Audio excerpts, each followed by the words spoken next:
All right, differentiator number 5, make offers fast and often. This brings to mind the first of 2 great M&A philosophers that I'm going to discuss in this series, and that would be Ricky Bobby.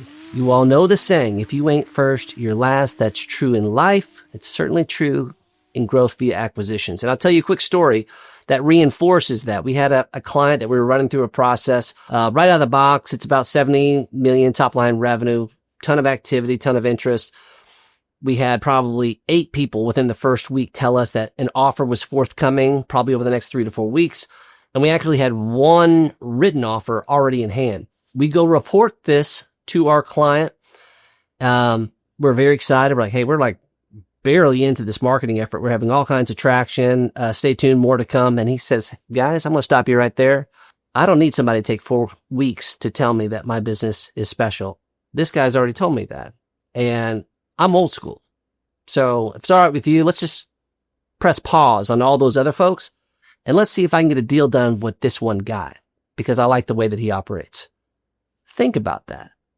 Just because he was first, he addressed an emotional reaction from that business owner, from that founder whose life work, it meant something for someone to put a value on it and for him to take a very short amount of time to do it. What happened after that? Well, that one buyer boxed out the competition and ultimately got the deal done.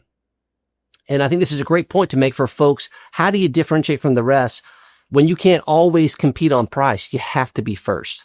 And that creates an emotional connection with the seller that you can't replicate. If you're second, third, or fourth, you can't replicate being first, because most of these people have never received a written offer for the business. So how do you do that? How do you be first? How do you put together a proposal that fast? Well, this is very simple. The very best of the best typically have a simple template. We actually supply this to many folks as a courtesy. It's a non-binding offer called an indication of interest. And here are some characteristics. It usually has a range of potential values, so we're not boxing yourself in. It hints at some characteristics of the deal structure. It might say something about what the potential role for the owner might be, but then it also provides certainty of close. This is when we would expect to close. This is how we can close because we have, this type of financing in place. And this is what the transition period would look like. And more specifically, here are the next steps.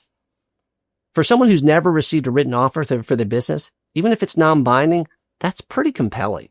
And so these are things that I think a lot of buyers get tripped on because they get focused on things that don't matter. All this is non-binding. What we're trying to do is to, number one, as efficiently as possible, find out if we're economically in the same universe. And number 2, if we're not, let's get on to the next deal. But this is the fastest way to strike an emotional chord with a seller who may do a deal with you. And if it doesn't, move on to the next one. That's what the best of the best do time and time again.